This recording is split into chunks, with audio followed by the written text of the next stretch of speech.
بسم الله الرحمن الرحيم الحمد لله رب العالمين وصلي وسلم على أشرف الأنبياء والمرسلين سيدنا وحبيبنا محمد وعلى آله وصحبه أجمعين ببالف ودرسات الله عند تالاك كستتايتنال سم يمكى قريشوج نبينا عليه الصلاة والسلام لما فتاتننا فلسفاي ويم ውሸታም ነው የሚለውን ነገር እናረጋግጣለን ብሎ አንድ ዘዴ ዘይዶ ነበር። እሱም ማንም ሊያቅ የማይችላቸውን ሶስት ከባባድ ጥያቄዎችን መጠየቅ ነበር። እነዛ ሶስት ጥያቄዎች ደግሞ የመጡት ከአይሁዶች ነው። አይሁዶች በመከሯቸው በሰጧቸው አቅጣጫና ሐሳብ መሰረት ነበር። በዚህ አይነት ሁኔታ ወደ መዲና ሄዶ ይህንን ሐሳብ ይዞ ወደ መካ ተመልሶ ረሱልና አለይሂ ሰላቱ ወሰላም ሶስቱን ጥያቄዎች ጠየቋቸው። በዝርዝር ባለፈው አንደኛውን እንዳየን አንዱ የዋሻ ሰዎች ታሪክ ነበር። قصة أصحاب الكهف الله سبحانه وتعالى ሙሉ የቁርአን ሱራን በዚህ ነው የሰየመው። ሱረቱል ካህፍ ያንዳንዳችን ጁምዓ ቀን ያው ምንቀራውን ማለት ነው። የወጣቶቹን ታሪክ የጥንት መጽሐፍን የሚያቅ ሰው ካልሆነ በስተቀር ማንም ሰው ሊያቅ እንደማይችል ስለሚያውቁ ነው ይሄንን ክስተት ይሄንን ነገር ያደረጉት ማለት ነው። ያንን በዝርዝር አይተናል። ምንድናቸው? በማን ዘመን ነበሩ?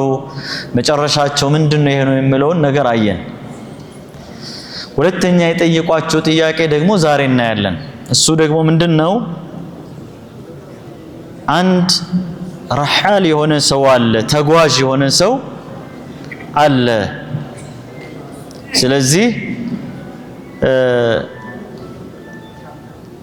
በምስራቅና በምዕራብ መካከል የሚያዳርስ አንድ ሰው አለ። እቺን ብቻ ነው ያሏቸው። ምንድነው? የት ነው ምለው ነገር ምንም የሚታወቅ ነገር የለም። ስለዚህ ሰውዬም ነብይ ካልሆነ በስተቀር መለኮታዊ የሆነ መጽሐፍት የወረደለት ሰው ካልሆነ በስተቀር ማንም ሊያቅ ስለማይችል ጠይቁ አሏቸው። ይህም ሱረቱል ካህፍ ውስጥ ነው ዝርዝሩ የተቀመጠው። ይህ ሰው አላህ በቁርአን ዝርዝሩን ነብዩን አለይሂ ሰላቱ ወሰላም ሲያስረዳቸው ወየስአሉነከ ዐን ዚል ቀርነይን ስለ ዚል ቀርነይን ይጠይቁሃል። ዚል ቀርን ማለት በአረብኛ ቀንድ ማለት ነው። ለምንድነው ዚል ቀርነይን የተባለው የሚለው ሙፈስሮች በተለያየ መልኩ ፈስሮታል። ጭንቅላቱ ላይ ቀንድ የሚመስል አይነት ምልክት ስላለበት ነው ብሎ ያሉ ሙፈስሮችም አሉ። ቀርነይ ሸምስ በአንድ ሐዲስ ላይ ረሱል አለይሂ ሰላቱ ወሰላም فإنها تطلع بين قرني الشيطان ያሉ ፀሐይ በሁለት ቀንዶች የጣን ቀንዶች መሃል ነው የምትወጣው። ለዛ ነው ሰዎች የሚያመልኳት ብሎ ጀስቲፋይ እንዳደረጉት ምስራቅና ምዕራብ ፀሐይ መውጫና መግቢያ ለማለት ነው ብሎ ያሉም አሉ። ቀርን ማለት በአረብኛ ሴንቸሪ ነው። 100 ዓመት ቀርን ይባላል። ግልጽ ነው አይደል? 10 ዓመት ዓቅድ ይባላል። 100 ዓመት ቀርን ይባላል። የሁለት ክፍለ ዘመን ሰዎች ማብቂያ በዛን ዘመን ስለነበረም ነው ብሎ የድሮ ሰዎች 100 ዓመት 200 ዓመት ነው የሚኖሩት ይታወቃል አይደለ? በዛ ዘመን ማብቂያ ነበር። ወይስአሉነከ ዐን ዚል ቀርነይን የሚለው ሁሉም ሙፈስር በተለያየ መልኩ ፈስሮታል። ቁል ሰአትሉ ዐለይኩም ሚንሁ ዚክራ እነግራችኋለሁ የሱን ታሪክም ተርክላችኋለሁ በላቸው ብሎ አላህ Subhanahu Wa Ta'ala ዝርዝሩን ለረሱል ሰለላሁ ዐለይሂ ወሰለም ነገራቸው ማለት ነው። ምንድነው ይሄ ሰው ሲባል ነብይ ነው፣ አብዱን ሷሊህ ላኪን ነብይ የሚለው ሳይሆን አንድ የአላህ Subhanahu Wa Ta'ala ባሪያ የሆነ ሰው ነው። አብዱን ሚን ዒባዲላህ ከአላህ ባሮች መካከል አንዱ ሷሊህ የሆነ ሰው ነው የሚለው ነገር ነው የሚያመዝነው ማለት ነው። አላህ ትልቅ ኃይል ነው የሰጠው። በአጭር ጊዜ ከምስራቅ ተነስቶ ምዕራብ ይደርሳል፣ ከሰሜን ተነስቶ ደቡብ ይደርሳል። ለዚህ ነው አላህ Subhanahu Wa Ta'ala ኢና መከና ለው ምድር ላይ ሁሉ ነገርን አመቻችተንለታል በሸሪዓ ነው የሚያስተዳድረው عدልን ነው ፍትህን ነው የሚያሰፍነው አንድ ኃይል የሚገዳደረው የለም በዚህ ምድር ላይ አልነበረውም ኋላ እንደምናየው ያጁጅና ማጁጅን እንኳን ገንብቶ ዘግቶባቸዋል እንዳይወጡ እስከ ቂያማ ማለት ነው ይህ ሰው قصاውን አላህ ሲነግረን إنا مكنا له في الأرض وآتيناه من كل شيء سببا ለእያንዳንዱ ለሚንቀሳቀስበት ነገር ደግሞ መዳረሻ ወይም ሰበብ አላህ Subhanahu Wa Ta'ala አበጅቶለታል አበጅቼለታለሁ ይላል ያንን አላህ ያስቀመጠለትን ሰበብን ተከትሎ ይንቀሳቀሳል እንቅስቃሴውን አላህ ሲነግረን حتى إذا بلغ مغرب الشمس وجدها تغرب في عين حمئة ፀሐይ መግቢያን ነው መጀመሪያ ወደ ፀሐይ መግቢያ መጥለቂያ ነው የተጓዘው ሄዶ እዛ ቦታ ላይ ሲያይ ፀሐይ ምንጭ በሚመስል ጭቃማ በሆነ ቦታ ላይ ነው የምትገባው ለዚህ ነው ይላሉ አንዳንድ ሙፈስሮች ፀሐይ መጥለቂያ አካባቢ የታችሁ ከሆነ ሪፍሌክሽኑ ሰማዩ ነጭም ቢሆን ደመና የለበሰም ቢሆን ምንም የሌለበትም ቢሆን የቀላ የሚሄደው ፀሐይ የቀላች ሄዳ አይደለም መጥለቂያ ቦታዋ አፈር ጭቃማ የሆነ ቦታ ስለሆነ ነው የመጨረሻ መሰወሪያዋ ማለት ነው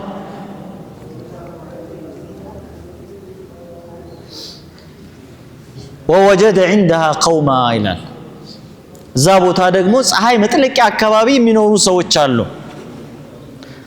የአላህ خلق እኮ አጃይብ ነው ፀሐይ አጠገብም መጥለቂያ ስርም የሚኖር አለ መውጫዋም ጋር የሚኖር አለ ገና እንደምናየው አላህ Subhanahu Wa Ta'ala ይሄ ሰው ፍትሃዊነቱን ዓድልነቱን ሊፈትነው የሆነ አንድ ጥያቄ ያቀርብለታል ذو القرنين هو يا الله سبحانه قلنا يا ذا القرنين እነዚህ ህዝቦች አሉ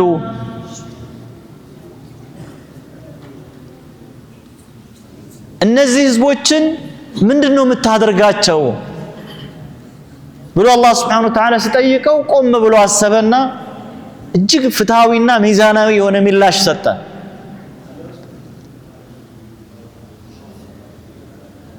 قلنا يا ذا القرن الله ግን አማራጭ ሰጠው إما أن تعذب وإما أن تتخذ فيهم حسنا ስትፈልግ እነዚህ ሰዎችን ማጥፋት አቃጥለህ ወይም መቅጣት ትችላለህ ወይም ደግሞ ለነዚህ ሰዎች መልካም ነገር መዋል ትችላለህ አለ አላህ Subhanahu Wa Ta'ala ፈተናው ነበር ማለት ነው እሱ ግን ምንድነው ያለው ቀበል አድርጎ أما من ظلم ጥፋተኛ የሆነን ሽርክ ላይ ተሰማረን ወንጀል ላይ ተሰማራን ሽርክ ላይ ተሰማራን ሰው ዳዕዋ እናረግለታለን እንቢ ብሎ በዛ ላይ የሚዘልቅ ከሆነ فسوف نعذبه እንቀጣዋለን ዱንያ ላይ የሚገባውን ቅጣት እናሳረፈበታለን ثم يرد الى ربه فيعذبه عذابا نكرا ወደ አምላኩ ደግሞ ይመለስና ከባዱን ቅጣት ደግሞ ቂያማ ቀን ይቀምሳል واما من امن መልካም ሰርቶ የተመሰገነን ምግባርን የፈጸመን ሰውን ደግሞ መልካም ነገር ነው የምንለው መልካም ተግሳጽ መልካም ምክር ነው የምንሰጠው ይሄንን ምላሽ ሰጠ ፈተናውን አለፈ ማለት ነው ስለዚህ ይሄንን ተግባር እዚህ ቦታ ላይ ፈጽሞ መቀጣት ያለበትን ሰው ከገሰጸ በኋላ ከመከረ ዳዕዋ ካደረገላቸው በኋላ የተመለሱትን ትተዋቸው ሌሎችን ግን ቀጥቶ አደብ አስይዟቸው ثم اتبع سببا ከዛ ደግሞ የተሰጠውን ሰበብ መንገዱን ተከተለና ወዴት ተጓዘ مطلع الشمس ፀሐይ መውጫ ከባድ እኮ ነው በጣም ሩቅ ነው thousands of miles ብዙ ሺህ ማይሎች እኮ የሚወስድ ነው ከምስራቅ ምዕራብ መድረስ ማለት የት ነው መለኪያው አላሁ አለም አሁን ባለን የምድር አቀማመጥ በወቅቱ ለዙል ቀርነይን መግሪብ الشمسيቱ ነው መጥላ الشمسيቱ ነው አናቀው ለምን በዚህ ዓለም ላይ በመሬት ላይ ብዙ ለውጦች ብዙ ሂደቶች ተፈጽሙበታል ማለት ነው ላኪን ምስራቅ ምዕራብ አልተቀየረም ግን ፖይንቱ የት ጋር ነው መነሻ ነጥቡ የት ምድር ነው አሜሪካ ነው ኤዥያ ነው የቱ ነው መነሻው ከአላስካ ነው የጀመረው ሰሜን ደቡብ ስንል በአሁን ጂኦግራፊካሊ መሬት ላይ ባለው ሰሜን ደቡብ ማለት እንችላለን ግን እንድንረዳው ያክል እቺን ያክል አቅጣጫ ነው የተነገረን መጥልዕ መግሪብ ተብሎ እዛ ሲሄድ ደግሞ ሌላ ጉዳይ የሆኑ ህዝቦች አሉ ራቆታቸውን የሆኑ ፀሐይ መውጫ አካባቢ ራቆታቸውን የሆኑ በበራ በምድረ በዳ የሚኖሩ ሰዎች ወይም ደግሞ ከፀሐይ የሚከልላቸው ቤት የሌላቸው ሜዳ ላይ የሚኖሩ ወይም ደግሞ ራቆታቸውን ልብስ የማይለብሱ ህዝቦችን አገኛቸው ይላል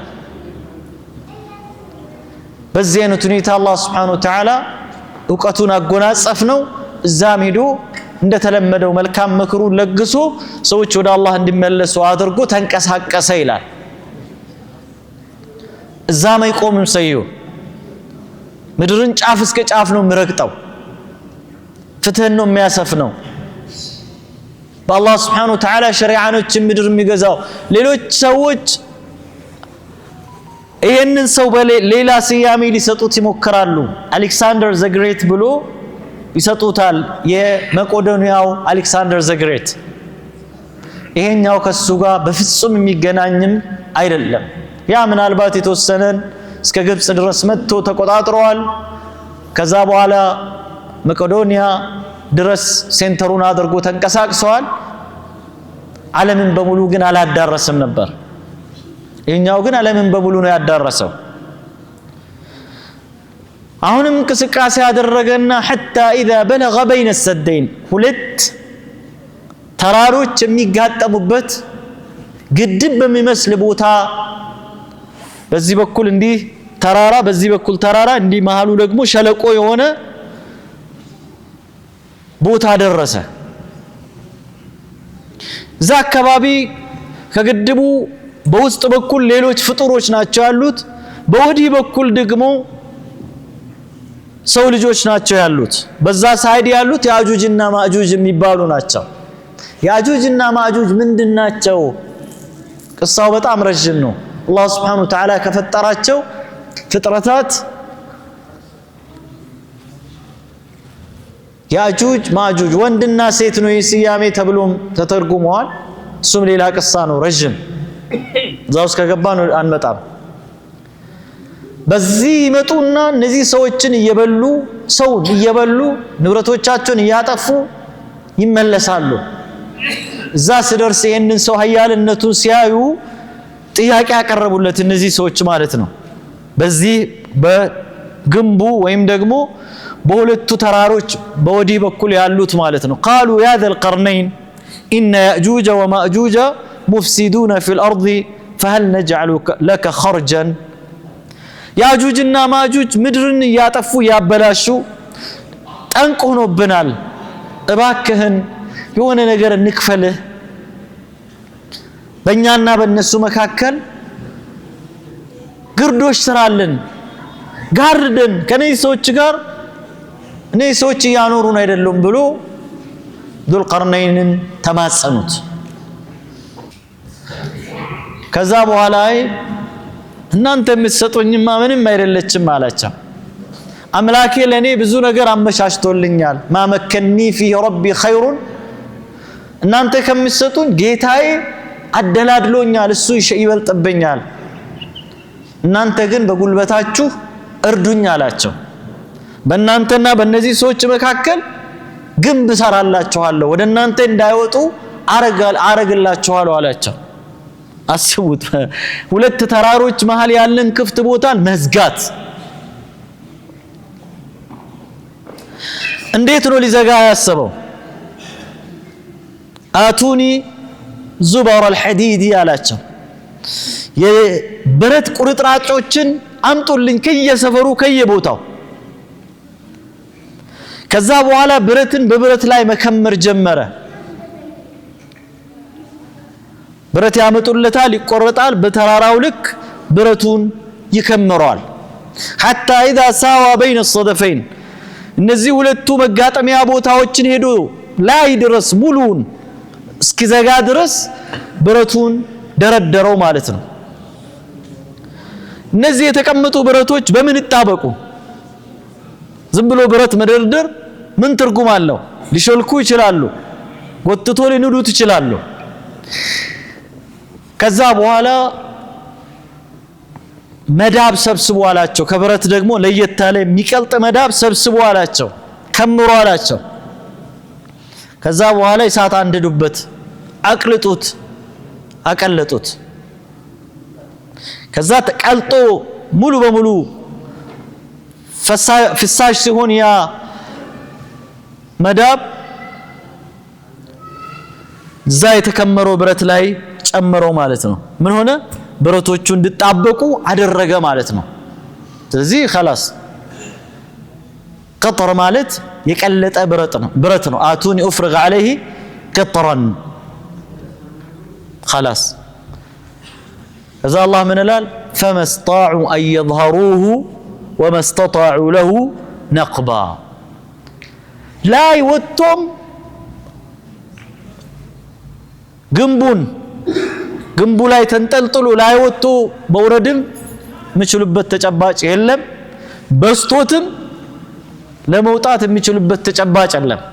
በአንድ ሰሒህ ሐዲስ ላይ እንደተገለጸው ጠዋት ይወጣሉ፣ ይበረብራሉ፣ ነገ እንመለስና እንወጣለን ወደዛ ብሎ ይላሉ። ስመለሱ ወደ ነበረበት ተመልሰዋል ብረቱ። አላህ ሱብሓነሁ ወተዓላ በዚህ ይፈትናቸዋል ማለት ነው። እነዚህ ሰዎች ግን እነዚህ ያጁጅና ማጁጅ አላህ ከቂያማ ታላላቅ ምልክቶች መካከል ውስጥ አንዱ እሱ ነው። አላህ ሱብሓነሁ ወተዓላ በቁርአን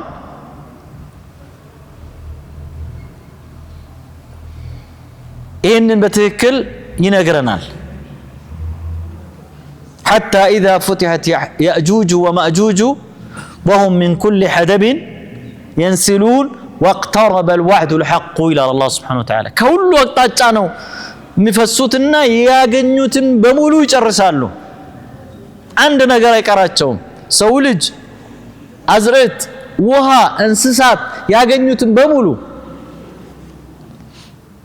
ከዛ በኋላ አላህ Subhanahu Wa Ta'ala ትንሽ ዱድ ትል ባንገታቸው በኩል ልክባቸዋል። በዚህ በኩል ትገባለች፣ ሁላቸውም ረሚም ይሆናሉ። ከዛ በኋላ የሆነ ዝናብ ያዘንባል፣ መሬቱን አላህ Subhanahu Wa Ta'ala ከነሱ ያጸዳል። ከዛ በኋላ ያው ደጃል መውጣትም ኢሳ መውረድም እነዚህ ያው ተቀራራቢና ተከታትሎ የሚመጡ ናቸው። የቂያማ ምልክቶች አሉ። ረሱላህ ሰለላሁ ዐለይሂ ወሰለም እነዛ አስርቱ እንደ የሴቶች ሀብል ወይም ደግሞ እንደ መስባህ አንዱ ጫፍ ሲቆረጥ ምን ነው የሚሆነው? መያዣ አለው ማለት ትር ብሎ እንደሚወርድ እንደዛ ነው ተከታትሎ የሚወርደው አሉ። ስለዚህ ዘልቀርነይን ይሄንን ታላቅ ጀብድ ሰርቶ ሰዎቹ እስከ ቂያማ ቀን الله فما استطاعوا يظهروا وما استطاعوا له نقبا አይችሉም ይላል። ከዛ ቂያማ ቀን ግን ምን ሆናል? وتركنا بعضهم يومئذ يموج في بعض ونفخ في الصور فجمعناهم جمعا ቂያማ የመጣ ቀን አንዳቸው በአንዳቸው ውስጥ ልክ እንደ ጉንዳን የጉንዳን መንጋ ወይም ደግሞ የኒብ መንጋ አንዱ ባንዱ ውስጥ እንዴት ነው የሚንቀሳቀሰው? ፊት ኋላ አትለይም አይደል? ሰዎች እንደዛ ነው አንዳቸው ባንዳቸው ውስጥ የሚንቀሳቀሱት ይላል።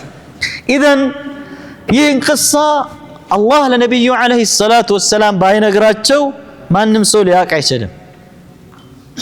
ግልጽ ነው አይደል? ማንም ሰው ሊያቅ አይችልም። በዚህ መልኩ ነው አላህ Subhanahu Wa Ta'ala ዝርዝሩን ነገር በዚህ ሱራ ውስጥ የነገራቸው ማለት ነው። ሱረቱል ከህፍ እነዚህና ታላላቅ ክስተቶች ወይም ደግሞ በተለይ በነቢዩላህ ሙሳ አለይሂ ሰላምና በኸድር መካከል ኸድርም ዓብዱን ምን ዒባድላሂ አሳሊሒን ከአላህ ስብሓነሁ ወተዓላ ደጋግ ባሮች ውስጥ አንዱ ነው። እሱም እዚሁ ሱራ ውስጥ ነው የተጠቀሰው። የዙል ቀርነይን ጉዳይም እዚሁ ውስጥ ነው የተጠቀሰው። እነዚህ ለየት ያሉ የትም ቦታ ላይ የማይገኙ የነቢዩን ዓለይሂ ሰላቱ ወሰላም ነቢይነትን ምስዳቀን ለማረጋገጥ አላህ ስብሓነሁ ወተዓላ እንዲውል የተረከልን ክስተት ነው። ሌላው ስለ ሩህ ነበር። ሩህ ደግሞ ወየስአሉነከ ዐን ሩህ ዛሬ ድረስ ሳይንቲስቶች የሩህን ምንነት ለማወቅ ያላደረጉት ጥረት የለም። ሰው ሊሞት ሲል መስታወት ውስጥ እቺ ሩህ የምትባል ነገርን ካች እናደርጋለን እንይዛታለን ብሎ መስታወት ውስጥ ድፍን መስታወት ምንም አይነት ትንፋሽ ማይወጣበትን መስታወት እንኳን ሰርቶ ኮንትሮል ማድረግ ወይም ማቆም አልቻሉ። እንቆቅልሽ ነው የሆነባቸው። ማለት ብዙ ነገር ይሰራሉ አይደል? አሁን ሰው ልጅን እኮ ኮፒ ለማድረግ በላቦራቶሪ ውስጥ የሆኑ ነገሮችን ለመስራት በጣም ይሞክራሉ። እነዚህ ነገሮች በአጠቃላይ ከሩህ የራቁ ናቸው፣ አያውቋቸውም ሩህ ምንድነው። ለዚህ ነው አላህ ሱብሓነሁ ወተዓላ ሩህን ለሰው ልጅ በመግለጽ ጊዜ አልፈጀም። ቁል ሩሑ ሚን አምሪ ረቢ ከጌታህ ነው። እናንተ ሰው ልጆች የተሰጣችሁ እውቀት ውስን ነች። ወማ ኡቲቱም ሚን አልዕልሚ ኢላ ቀሊላ ትንሽ ነው የተሰጣችሁ። አክላችሁ የሚደርስበት ጉዳይ አይደለም ብነገራችሁም ነው የሚለው አላህ ሱብሓነሁ ወተዓላ። ወየስአሉነከ ዐን ሩህ ቁል ሩሑ ሚን አምሪ ረቢ ወማ ኡቲቱም ሚን አልዕልሚ ኢላ ቀሊላ። ይህን ሁሉ ተነገራቸው፣ ይህን ሁሉ አወቁ። ባለፈው እንዳነሳ ነው ቅሰት አስሐበል ካህፍን የዋሻ ሰዎችን የወጣቶችን ዝርዝር አወቁ። ቅሰት ዙል ቀርነይን ተነገራቸው። ሌሎችም ቅሳዎች ተጨምሮም ተነገሯቸው። ምላሻቸው ምንድነው የሆነው? ወተበየነ ሊቁረይሽን አነሁ ሰለላሁ ዐለይሂ ወሰለም ዐላ ሐቅን ወስድቅ ግልጽ ሆነላቸው። የጠየቁት ጥያቄ አላህ ስብሓነሁ ወተዓላ ዋህይ የሚያደርግለት ሰው ካልሆነ በስተቀር ማንም ሊደርስበት የማይችል ጉዳይ መሆኑ ሐቅ መሆኑንና እውነተኛ መሆኑ ግልጽ ሆነላቸው። ወላኪን አበ ዛሊሙነ ኢላ ኩፉራ ራሳቸውን የበደሉ ሰዎች ክህደትን እንጂ ይህንን ጉዳይ ማስተባበልን እንጂ ሐቅን የመያዝ ፍላጎት አልነበራቸውም። ሐቅ መያዝ ፍላጎት የላቸውም። هذه نبذة خفيفة مما واجه به المشركون دعوة رسول الله صلى الله عليه وسلم ይቺ አጠር ያለች ሙሽሪኮቹ ነብዩን አለይሂ ሰላቱ ወሰላም ዳዕዋን ለማስቆም የገጠሟቸው ናቸው። وقد مارسوا كل ذلك جنبا إلى جنب እነዚህ ነገሮችን ሁሉ ሞክረዋል ጎን ለጎን منتقلين من طور إلى طور ከአንዱ ምዕራፍ ወደ ሌላ ምዕራፍ እየተሸጋገሩ ومن دور إلى دور ከአንዱ ሚና ወደ ሌላኛው ሚና እየተሸጋገሩ ይሄን ሁሉ ነገር ሞክረዋል።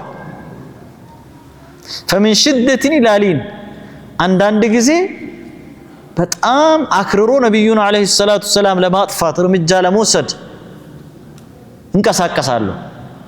ከዛ ደግሞ ያረግቡታል። ومن جدال إلى مساومة አንዳንድ ጊዜ ደረቅ የሆነ ክርክር ይገጥሟቸዋል። አንዳንድ ደግሞ ቀደም ሲል እንዳየን ያ ሙሐመድ ምን ነው ይሄን ሁሉ ነገር እንደው ገንዘብ ፈልገህ ነው? ገንዘብ ሰብስበን ሀብታማችን እናደርጋለን። እውቅና ስልጣን ነው የፈለግኩን ሾመሃለን። ሚስት ነው የፈለግከው ቆንጆ ነች የተባለችን እንደው ፈልገን እንድራሃለን። ይሄን ነገር አቁምልን ነው ጥያቄያቸው። የረሱል ሰላም ምላሽ ግን ምንድነው የነበረው? والله لو وضعوا الشمس على يميني والقمر على شمالي لما تركت حتى ينصر الله دينه أو أهلك دونه ፀሐይን በቀኝ ብታረጉልኝ ጨረቃን በግራይ ብታረጉልኝ والله ይህን ዳዕዋ አላቆምም ወይ ሸሂድ ሆናለሁ እሰዋለሁ በዚህ ጉዞዬ ላይ ይሄድኩኝ ወይ ደግሞ አላህ Subhanahu Wa Ta'ala ዲኑን ይነስረዋል እንጂ ይሄ የምትሉት ነገር ሁሉ ለኔ ማዕና የለውም ብሎ ይመልሷቸዋል ማለት ነው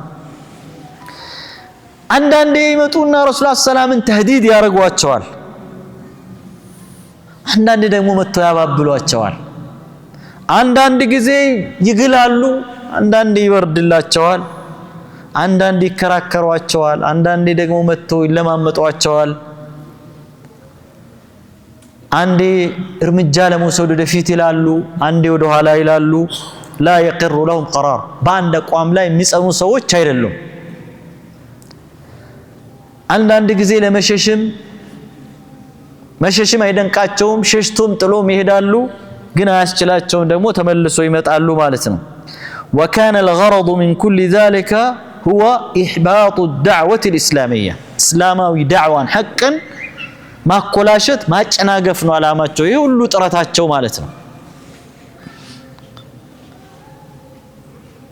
ولم شعث الكفر ይህንን የክህደት ጎዳናቸውን مسبسب ولكنهم بعد بذل كل الجهود واختبار كل الحيل عادوا خائبين ሁሉንም መንገድ ከሞከሩ በኋላ ሁሉንም አማራጮችን ከወሰዱ በኋላ ክሳራ እንጂ አንድም ያተረፉት ነገር የላቸውም ስለዚህ የፈሪዱላ ምንድነው لم يبقى امامهم الا السيف سيف ብቻ ነው የቀራቸው ጉልበት عقل በአእምሮ ማሳመን ሲያቀተው አንዱ በአእምሮ ማሸነፍ በአስተሳሰብ መብለጥ ሲያቀተው ወዴት ይሄዳል ዱላን ነው የሚያነሳው እነዚህ ሰዎችም ዱላ ወደ ማንሳት ነው የሄዱት ማለት ነው والسيف لا يزيد الفرقة الا شدة سيف ማንሳታቸው ደግሞ ልዩነቱን የበለጠ ያሰፋዋል እንጂ ሰላምን አያመጣም በሰው ልጅ ታሪክ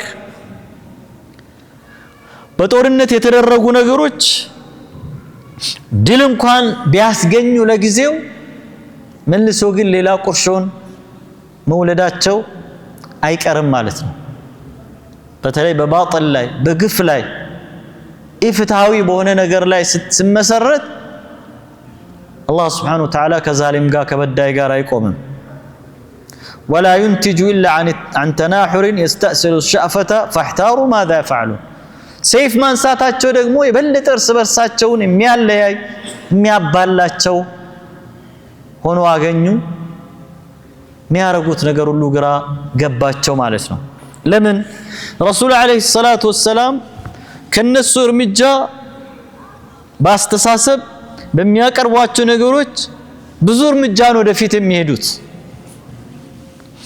ሐቅ ነው ያዙት الله سبحانه وتعالى وحي ያወርድላቸዋል መንገዱን ይመራቸዋል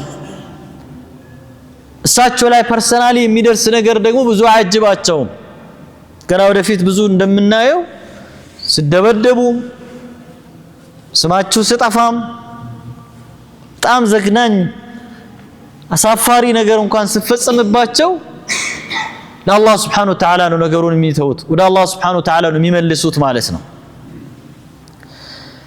ስለዚህ በዚህ አይነት ሁኔታ ደግሞ ከሰው አይጠፋም ነብዩን አለይሂ ሰላቱ ወሰለም ልዩ ከሌሎች ነብያቶች ልዩ ከሚያደርጓቸው ያው ብዙ ነብያቶች ወደ ህዝቦቻቸው ተልኮ አንዳንድ ጊዜ በሰዎች መካከል ባለው ዝምድና ባለው ትስስር ራሳቸውን የሚከላከሉበት ነገር አላቸው ለምሳሌ ነብዩላህ ሹዐይብን ሰዎች ሊያጠፉት መጡ ولولا رهطك لرجمناك አሏቸው ያንተ ጀማዓ ይሄ ዙሪያን የከበበ ጀማዓ ህዝብ ባይኖር ኖሮ በድንጋይ ወግረን እናጠፋለን እንገላለን ራጡ መኖሩ ተከላክሎታል ማለት ነው ላኪን ደግሞ ነብዩ ሉጥ በጣም በትካዜ ተሞልቶ አለይሰ ሚንኩም ረጁል ረሺድ አሏቸው እንደው አቅል ያለው አቀለኛ የሆነ ሰው ከመሐከላችሁ የለም ብሎ እስክሉ ድረስ ነው የደረሱት ማለት ነው። ብቸኝነት ተሰምቷቸው ይህንን ጸያፍ ተግባራችሁን ተው ብሎ የሚል እንዴት አንድ ሰው ከናንተ መሃል ይጠፋል? ይህን የምንልበት ነገር ለምንድነው? ረሱል አለይሂ ሰላቱ ወሰላም ቁረይሾችም እንደውና አቡ ጣሊብም በተለየ መልኩ ተከላክሏቸዋል። يقول موقف أبي طالب وعشيرته أبو طالب ማለት አጎታቸው ማለት ነው። አያታቸው ከሞቱ በኋላ ወደ አጎታቸው አይደል የተጠጉት? አጎታቸው ነው ያሳደጓቸው የተንከባከቧቸው ገና ወደፊት እንደምናይ ምድሯቸው።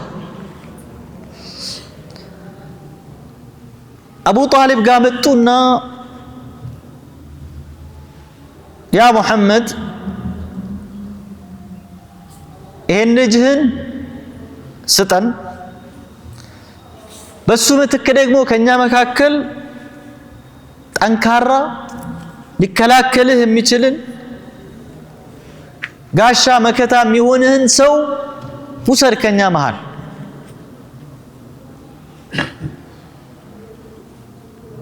ከዛ በኋላ ግን እኛ እሱን እንገለዋለን፣ አንተ ያኛውን ወስደህ አሳድገው ተጠቀምበት አሏቸው። ከዛ አቡ ጣሊብ ምን አሏቸው? እናንተ ልጄን ወስዳችሁ ስትገሉ እኔ እናንተን ልጅ ወስጄ ስመግብ ሳሳድግ አክላችሁ ከጭንቅላታችሁ ውስጥ የት ነው ሄደው አሏቸው። የት ነው ሄደው? እንዴት ነው የምታስቡት? ይሄ እጅግ በጣም ግፍና በደል ነው፣ አላረገውም አሏቸው።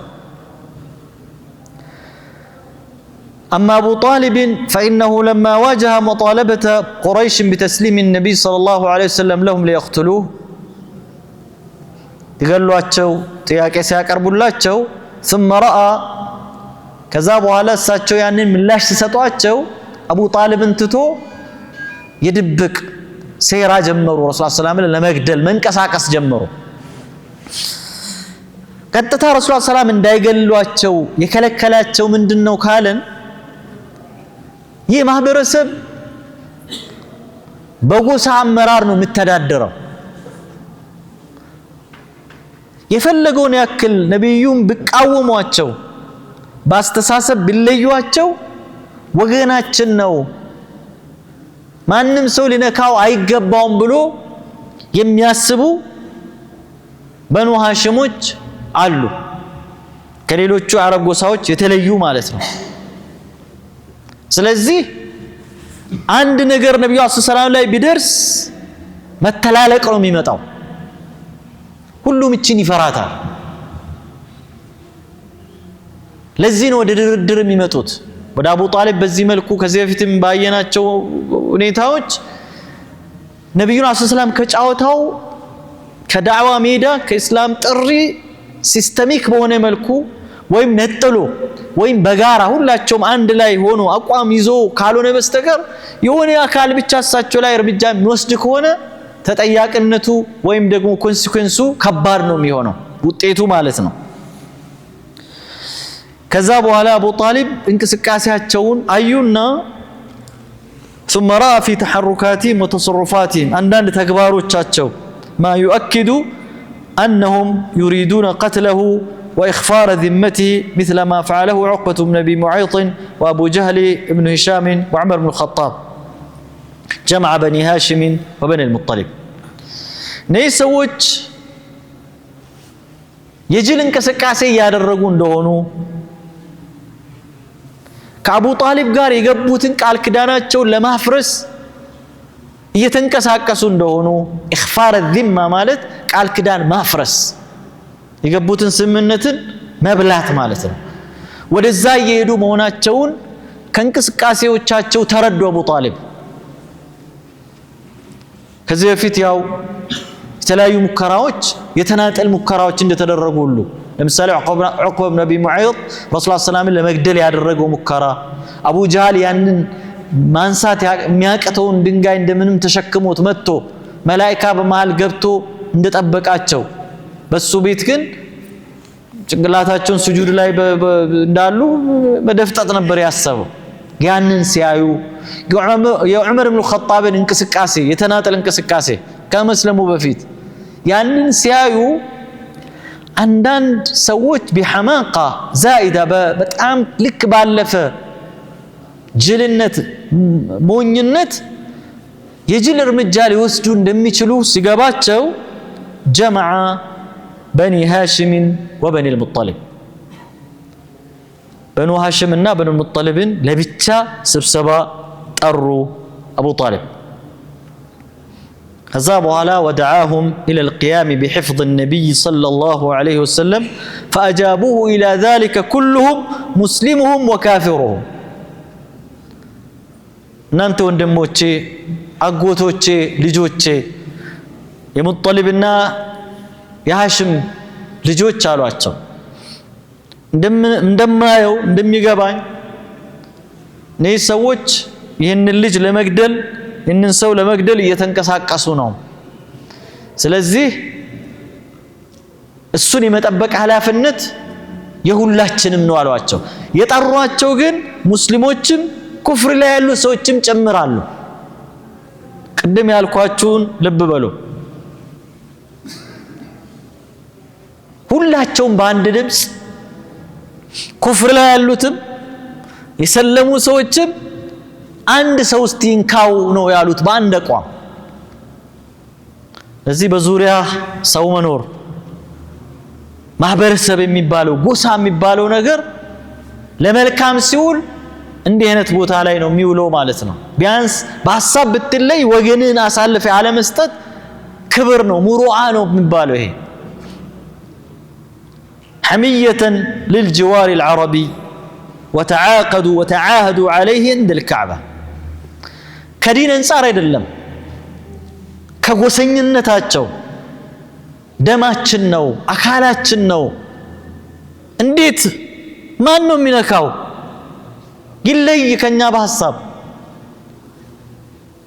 ዞሮ ግን ልጃችን ነው ብሎ በዚህ አይነት ሁኔታ ካዕባ አጠገብ ሄዶ ቃል ተጋቡ ቃል ክዳን ፈጸሙ ለአቡ ጣሊብ አንድ ሰው ብቻ ነው የተለያቸው አይጠፋም አይደል የማህበረሰብ ውስጥ እኮ ፈንጋጭ አይጠፋም إلا ما كان من أخيه أبي لهب أبي لهب رسول الله صلى الله عليه وسلم أقوت ነው አይደል አቡ ለሃብ እኮ አጎታቸው ነው የአቡ ጣሊብ ወንድም ናቸው የአብዱላህ የረሱል ሰለላሁ ዐለይሂ ወሰለም አባት ወንድም ናቸው አቡ ለሃብ ተበት የዳ አቢ ለሃብ وتب ما أغنى بلو الله بالقرآن يقلصوا مالتن እሱ ብቻ ሲቀር فإنه فارقهم وكان مع قريش ከበኑ ሃሽምና ከበኑ ሙጠሊብ ተለይቶ ከማን ጋር ነው የተሰለፈው ከቁረይሾች ጋር ነው የተሰለፈው በጣም ይሄ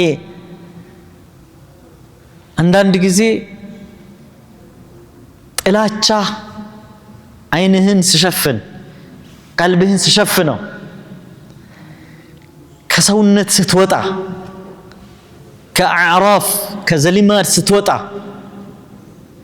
እንዲህ አይነት ነገር ነው የምትሆነው ማለት ነው ግልጽ ነው አይደል ይሄ በጣም በቃ ወጣ ያለ ሰው ነው ይሄ ሰው ገና ከጅምሩ ረሱል ሰለላሁ እንዲህ ሲያሳድዳቸው ሲያሰቃያቸው የተከተላቸው ሰድባቸው እንደነበር ያው ቀደም ሲል ወደም አይተናል ማለት ነው እና ቁረይሾች በዚህ መልኩ ረሱሉ አለይሂ ሰላቱ ወሰላምን ለማጥቃት ቢመጡ በኑ አልሙጠሊብ እና በኑ ሃሽም በዚህ አይነት ሁኔታ ረሱል ሰላምን ሊከላከሉ ችለዋል ማለት ነው አዩ አልአሕባ በጣም ሚዘበራረቅ ንዛቤ ያለ እዚህ ላይ በደም አንደርላይን ላድርግ የሚፈልገው ነገር በተፈጥሮ ሰው ልጁን በጣም ይወዳል አይደል ልጁ በባጥል ላይ ቢሆን እንኳን አቅሉ አእምሮ ይሄ ልጅ ጥፋት ላይ ነው ያለው ብሎ ሊያስብ ይችላል ልቡ ግን ምንድነው የሚለው ልጄ ነው ምሳሌ ገደል ቢባል ፍትሃዊ የሆነ አእምሮ ሐቀኛ የሆነ አእምሮ ልጁ በዳይ ከሆነና ጥፋት ላይ ከሆነ ይገደል ሊል ይችላል አቅሉ ቀልቡስ ይዘዋል አው በሰሃቦች መካከል እኮ በሐሳብ የተለዩን አባቱን ይገደላል በድር ዘመቻ ላይ الله سبحانه وتعالى በጣም ከብዷቸው አላህ በቁርአን لا تجد قوما يؤمنون بالله واليوم الآخر يوادون من حاد الله ورسوله ولو كانوا آباءهم ብሎ እንደሚለው ማለት ነው ሆኖም ግን ያ ጠብዒ ነው ማለት ነው ይሄ ተፈጥሯዊ ነው ልጁ ባጥል ላይ ጥፋት ላይ እንኳን ቢሆን አው ጥፋት ላይ ነው ግን ማለት ሰዋዊ ነው ማለት ነው አይቀርም ሁለት ሰዎች ብጣሉ ምንም ነገር የቱ ትክክል ነው የቱ ጥፋተኛ ነው የሚሉን ሳይ ወደ ወገኑ መሄድ ምንድነው ተፈጥሯዊ ነገር እኮ ነው ለምሳሌ ነብይ ሙሳ ነሰዱ ነብይ ሙሳ ከቤታቸው ወጥቶ መንደር ውስጥ እንዲ ሲዞሩ ሁለት ሰዎች ሲጣሉ አዩ فوجد فيها رجلين يقتتلان ሁለት ሰዎች ሲቧቀሱ ሲደባደቡ አዩአቸው هذا من شيعته وهذا من عدوه ይሄኛው ከሙሳ ወገን ነው ጎሳው ዘሩ ከበኒ እስራኤል ማለት ነው ይሄኛውስ ከአቅባጥ ነው ከፍርዓውን ጎሳ ነው መስር ላይ በዛን ሰዓት ሁለት ህዝቦች ናቸው አይደል የነበሩት ፍርዓውን ህዝቦች አሉ የሙሳ ህዝቦች አሉ የሙሳ ህዝቦች አስላቸው ከነብዩ ዩሱፍ የሆኑት ማለት ነው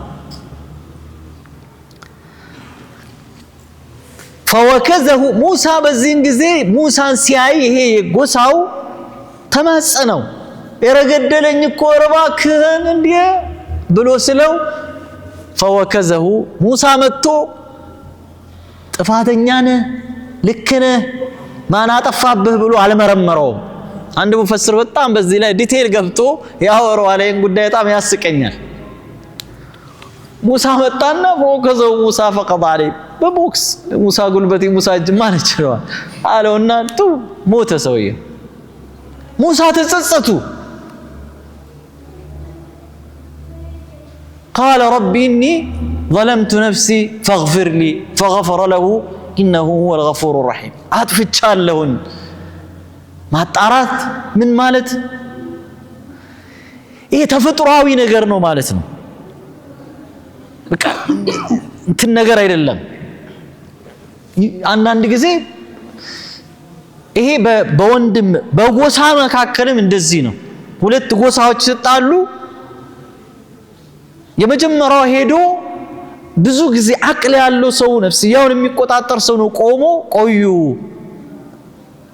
ማን ነው የጀመረው ጥፋተኛው ማን ነው በደል እንዳንፈጽም ጥፋት ላይ ሌላ ጥፋት እንዳንጨምር ብሎ የሚለው በጣም ራቁን የዋጠ አቅሉን ቀልቡን ስሜቱን የገዛ ሰው ነው እንዲቆም ብሎ የሚለው ማለት ነው ይሄ ደግሞ ጥቂት ሰዎች ናቸው ማህበረሰብ ውስጥ እንደ የትኛው ነው የሚበዛው በስሜት የሚነዳው ነው አይደል በስሜት የሚነዳው ነው በአንድ ማህበረሰብ ውስጥ በሁለት ልጆች ጻም ሀገር በሙሉ ሊጣላ ይችላል 100 አመት የዘለቁ ጦርነቶች የሁለት እረኞች ከዚህ ጎሳና ከዚህ ጎሳ ሁለት እረኞች ጻም 100 አመት ጦርነት እንደቀጠለ ያደረገበት ታሪክ አለ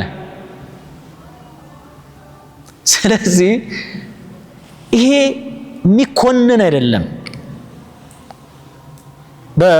በጠቢዒ በመሆኑ ማለት ነው ተግባሩ ግን የሚኮነን ነው በተቻለ መጠን ሰው ልጅ አቅሉን ስሜቱን መግዛት መቻል አለበት ግን ይከሰታል ምሳሌ እንዲህ ስላደረገ ዘረኛ ነው ወገንተኛ ነው ምናምን ነው ብለ ልትወቅሰው አትችልም በቃ ጠቢዒው ነው ማለት ነው በቃ ጠቢዒ ምሳሌ በሰሃቦች መካከል እኮ የተከሰተ ክስተት ነው የአንሳሮች ጎሳ ውሃ ቀጂና የሙሃጅሮች ጎሳ ውሃ ቀጂ ወንዝ ወረዱና ውሃ እየቀዱ ያሉ እኔ ልቅደም ብሎ ተጣሉ አስቡት ሙስሊሞች ናቸው ሰሃቦች ናቸው ይሄኛው ምን ብሎ ተጣራ ያለ አንሳር እናንተ አንሳሮች ድረሱልኝ ይሄኛውስ ያለ ሙሃጅሪን ሁለቱም ሰይፋቸውን አንስቶ ሰሃቦች ሊጋጠሙ መጡ ከዛ ረሱል ሰላም ጮውባቸው أو بدعوى الجاهلية أفبدعوى الجاهلية ወአና በይነ አظሁሪኩም በመሃላችሁ ያለሁኝ የጃሂልያ የማህይም የኋላ ቀር በኋላ ቀር ጥሪ ትጠራራላችሁ አሉ ረሱል ሰለላሁ አበረዷቸው ማለት ነው። ተመሳሳይ ክስተት አብዱላህ ብን ኡበይ ብን ሰሉል ሁለት ጎሳ ሰሃቦችን ሊያፋጅ ጫፍ ደርሶ ነበር። ይሄ ሰው ልጅ በጣም ከሚፈታተንባቸው በቀላሉ ኢግናይት የሚደረግ የሚቀጣጠል ነገር ቢኖር የዘርና የሃይማኖት ጉዳይ ነው።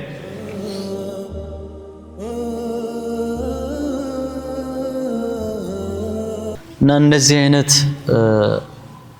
ዘርን እንደዚሁም እነዚህ ስሜት ኮርካሪ የሆኑ ነገሮችን በጣም በጥንቃቄ መያዝ በጣም ያስፈልጋል።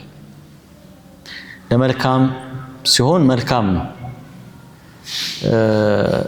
መልካም ቦታ ላይ ረሱል ሰላም ራሳቸው ተጠቅሟቸዋል እነዚህ ነገሮችን። ለምሳሌ በአንደኛው ዘመቻ ላይ በጎሳቸው ነው ከፋፍሎ ቡድን ሰርቶ ባንዲራ ያስያዟቸው።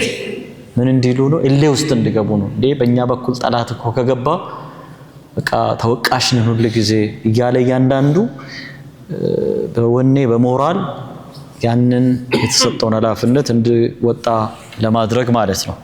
ግን ደግሞ በዛው ልክ ለጸብ ለኔጌቲቭ ነገር ሲውል ደግሞ ጽዩፍና በጣም ቆሻሻ ግም እንደሆነ ረሱል ሰላም ገልጸዋል። መጨፍለቅ የለበትም ማለት ነው። النبي صلى الله عليه وسلم ራሳቸው በሁነይን ዘመቻ ላይ ሰዎች ጠላቶች ሙስሊሞችን መቷቸው ወደ ኋላ ሲሸሹ እሳቸው በቁላቸው ላይ ብቻቸውን ቁጭ ብሎ انا النبي لا كذب انا ابن عبد المطلب እያሉ ጠላት ውስጥ የገቡበት ተጨባጭ አለ። ነብይ ነኝ ውሸት አይደለም የአብዱል ሙጠሊብ ልጅ ነኝ ይሲ የአብዱል ሙጠሊብ ልጅ ነኝ። ይሄ ለዚህ አይነት ቦታ አሁን ሌላ ሰውን አፌክት ለማድረግ አይደለም። እንዴት እነዚህ ጀግና አያቶችን እንዴት አሳፍራለሁ የሚላል ነብይነቱ እንዳለ ሆኖ በሰው በኩልም ደግሞ ያላቸው ቦታ ትልቅ ቦታ ነው ማለት ነው። ስለዚህ እንዲህ አይነት ነገሮች በእስልምና ውስጥ እያንዳንዱን ነገርን አላህ Subhanahu Wa Ta'ala ሲፈጥር በምክንያት ነው። ሰዎችን በጎሳ ለያይቶ በቀለም ለያይቶ በቁመት ለያይቶ መኖሪያ ስፍራቸውን ለያይቶ አላህ Subhanahu Wa Ta'ala ሲፈጥር ለሕክማ ነው። ኔጌቲቭ ነገር ቢሆን ኖሮ እሱ አይፈጥርም ነበር። ተጠላ የተወገዘ ቢሆን ሰው በራሱ ቋንቋ ማውራት ቋንቋዎቹ ማን ነው የፈጠራቸው? አላህ Subhanahu Wa Ta'ala ومن آياته خلق السماوات والأرض واختلاف ألسنتكم وألوانكم ቀለማችሁ መለያየትና ቋንቋዎቻችሁ መለያየት ከአላህ Subhanahu Wa Ta'ala ታላላቅ ተአምራቶች ውስጥ አንዱ ነው ይላናል። አላህ ኢንጆይ የሚደረግ የሚደነቅ ጉዳይ ነው ቋንቋ። አንዱ እዚህ ቁጭ ብሎ በአማርኛ ሲያወራ፣ በኦሮምኛ ሲያወራ፣ በስልጥኛ ሲያወራ፣ በጉራግኛ ሲያወራ፣ በትግርኛ ሲያወራ፣ በተለያየ ቋንቋ እኛ ኢትዮጵያ ውስጥ 80 ምናምን በላይ ቋንቋዎች አሉ። ዓለም ላይ ደግሞ 1000 ቋንቋዎች ናቸው ያሉት። እነዚህ ቋንቋዎችን ማን ነው የፈጠራቸው? አላህ Subhanahu Wa Ta'ala ነው የፈጠራቸው። እንድንደነቅባቸው ሱብሃንአላህ። ያንዳንዱ ቋንቋ ሲያወራ ራሱ ትርጉም የሚሰጥ አይመስልም። አንዳንድ ጊዜ በጣም ኤዥያ ላቲን ሄዳቸው አንዳንድ ቋንቋዎችን ሲሰሙ የሆነ በቃ የሚግባቡበት ራሱ አይመስል። እነሱም እኛን እንደዚሁ ነው የሚሉን። በአማርኛ በትግርኛ በኦሮምኛ በሆነ ኢትዮጵያ ውስጥ የሚነገር ቋንቋ ውጭ አትሄድ፣ ደቡብ ሄደህ በአንድ ክልል ውስጥ ማአት ቋንቋ ነው ያለው። ማአት ቋንቋ ማለት ነው። እና አንድ ቃል ማትሰማበት አንድ በቃ የሆነ ምልክት እንኳን ማትሰማበት ብዙ ቋንቋዎች አሉ።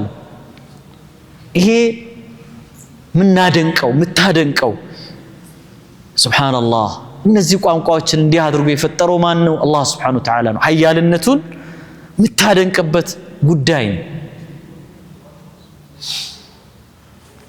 ያ አንደኛውን እንዲያቅ እውቅና እንዲሰጠው እንዲያከብርለት እና خلقناكم من ذكر وانثى وجعلناكم شعوبا وقبائل تعارفوا ነገድ አደረገን ተለያየ ጎሳ ተለያየ ዘር አደረገን።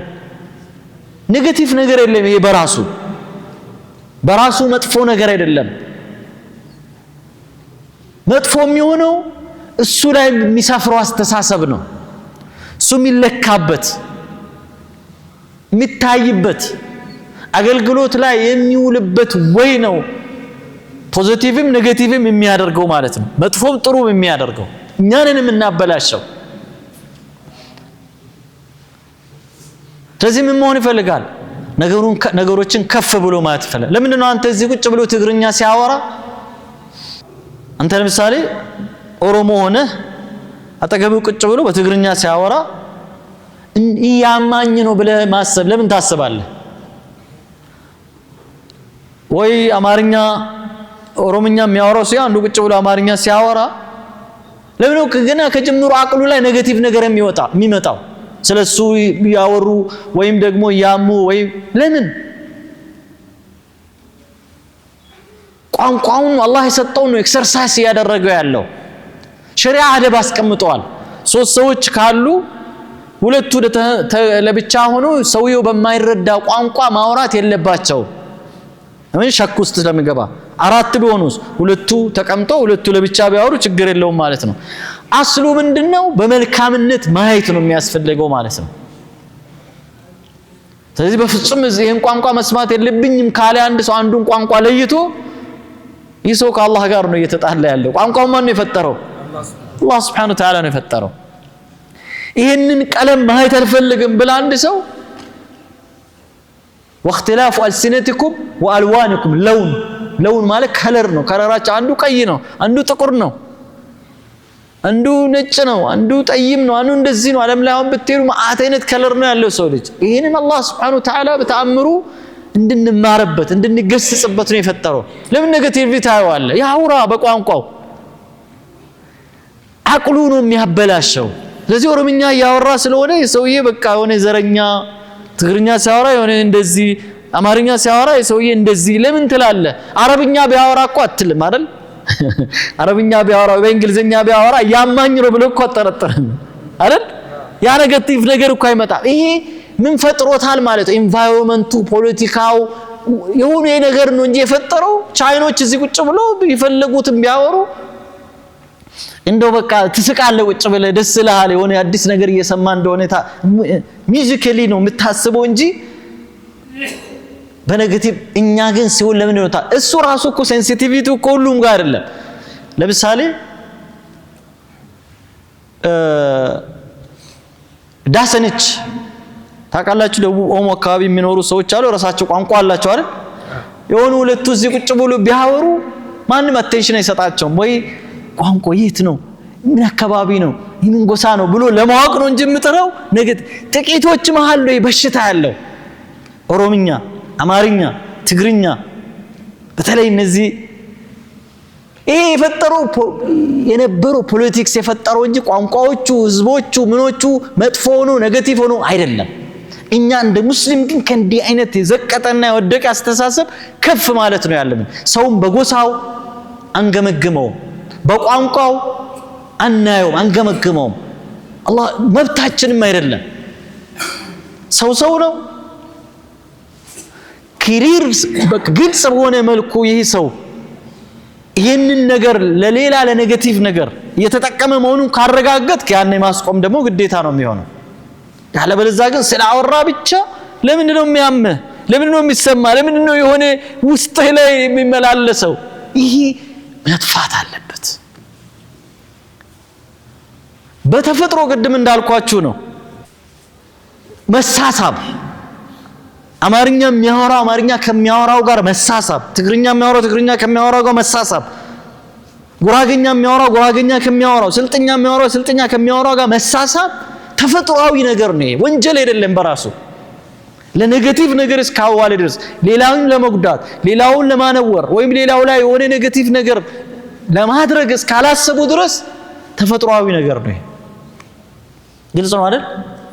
በቃ አንድ ጉራጌ ያለበት ሰፈር ሄዶ ቢሰራ ወንጀል የለበትም። ጠፋ ምንም አንድ ኦሮሞ የሚበዛበት አንድ ትግሬ ያለበት ቦታ ሄዶ ቢሰራ ቢያርፍ ሄዶ ቢያወራ አብሮ ሄዶ ቡና ናቹራል ነው። ይሄ ተፈጥሯዊ ነገር ነው። ባውንደሪ ባይኖር ደስ ይላል። ሁሉም ጋር ብትግባባ ይመረጣል። ያ ተፈጥሮስ ባይስብህና ከትግሬውም ከጉራጌውም ከኦሞም ከደቡቡም ከገለቡም ከሞቻው ከሁሉም ጋር ሄደ ብትግባባ ይሄ በጣም የተመረጠ ነገር ነው። የሚመረጠው ይሄ ነው። ከፍ ስትል ማለት ነው። እንግሊዘኛ ከሚያወራው ቻይንኛም ችለ ቡዲስቱ ከምኑም ጋር ብትቀላቀል የሚመረጥ የሚፈለግ ይሄ ነው። ግን ይሄን ደግሞ ስታይ እንደ ወንጀል እንደ ጥፋት እንደ ጠባብነት እንደ ብሔርተኝነት እንደ ዘረኝነት ነው። ተፈጥሯዊ የሚለውንም ደግሞ ልክ ይዋቸው ነው። ሰዎች እኮ ኩፍር ላይ ያሉ ነው አለ ረሱላህ የተከላከሉ አይደል? ኩፍር ላይ እኮ ሆኖ ነው። እስቲ በኒ ሐሽምና ብን ሙጠሊብ ከቁረይሾች ተለይቶ እስቲ መሐመድን አንድ ሰው ይንካሉ። ኩፍር ላይ ሆኖ አልሰለሙም እኮ ቃል ኪዳን ሄዶ ተጋቡ። የት ካዕባ አጠገብ ሄዶ ቃል ኪዳን አደረጉ። ተፈጥሯዊ ነገር ነው። አብዱል ሙጠሊብ አቡ ጣሊብ ሰልመዋል እንዴ? ይሄን እኮ ሰብስቦ እኮ ጠብቆ ይሄን ልጅ አንድ ሰው እንዳይደርስበት ብሎ እኮ ሲያደርግ ዋናው መሪያቸው ራሱ እኮ አልሰለመም። ዘር ይሄ ይስባል። ዝምድና ዘር የወንድሜ ልጅ የሚለው ነገር ይስበዋል ማለት ነው። ልቡ ደረቅ የሆነው ደግሞ እንደ አቡ ለሀብ ደግሞ ከዚያ ፈንግጦ ይወጣል። እና ኢስላም እነዚህ ነገሮችን በጠባብ መነጽር አያይም፣ አስፍቶ ነው የሚያየው። ተፈጥሯዊ የሆኑት እንዴት መገራት አለባቸው፣ እንዴት ድንበር ሊበጅላቸው ይገባል፣ እንዴት ለመልካም ነገር መጠቀም መቻል አለብን፣ ሌላውን በማይጎዳ መልኩ እንዴት ትጠቀማለህ፣ ሌላውን ቀልብ በማይነካ መልኩ እንዴት ስራ ላይ ታውለዋለህ። ሰዎች እንደ የመነሻቸው ነው የበለጠ ልክ ቅድም እንዳልኳቸው እኮ ነው። በቃ ቤተሰብ ውስጥ ያለ ሰው የአንድ አባት ልጆችና የአጎታሞች ልጆች መካከል እኩል መዋደድ፣ መግባባት፣ መነጋገር፣ መተሳሰብ አለ እንዴ? ሁለት አጎታሞች ልጆች እኮ ብጣሉ አረ ያጎታችን ልጅ እኮ አይደለም ይሄም ለቤቱ ያግዛል ያኛው ለዛኛው ቤት ነው አይደለም የሚያግዘው። ናቹራል ነገር ነው። ስለዚህ እነዚህ ነገሮችን ተፈጥሯዊ የሆኑ ነገሮችን አስፍተን ማየት ነው። አንዳንዴ ተለጥጦ በእስላም ውስጥ ያለውን ቦታም ኔጌቲቭሊ ብቻ ስነሳ ስለምሰማ ነው ይሄን በደንብ አንደርላይን ማድረግ የፈለኩኝ። ጀዛኩሙላሁ ኸይረን ወሰለላሁ ዐላ ነቢና ሙሐመድ ወዐላ አሊሂ ወሰሐቢሂ አጅመዒን። سبحان ربك رب العزة عما يصفون وسلام على المرسلين والحمد لله رب العالمين.